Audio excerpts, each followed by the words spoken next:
each and everyone. So for today's video, I will make my own mocktail, which is called Ocean Blue.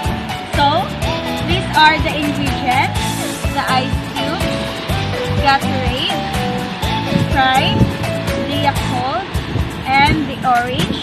And also we have the orange for the garnish and the lemon. So let's start. We need an orange, so we need to peel it.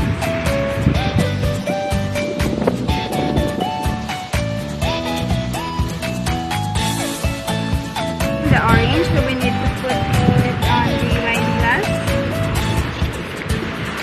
Need to smash it.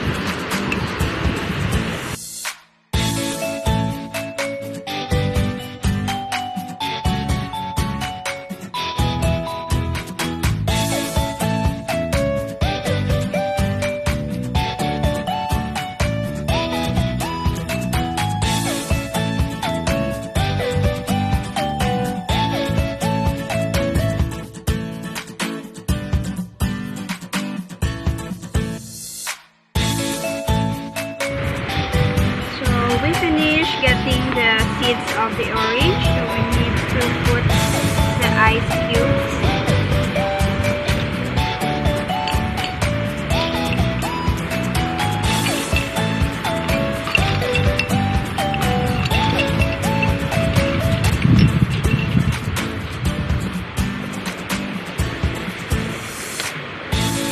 And then we need to put the Sprite.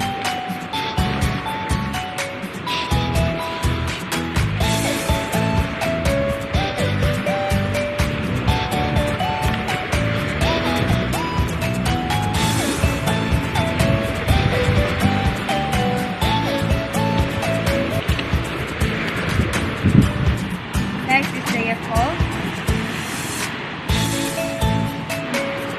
The last is the Gatorade, blue Gatorade.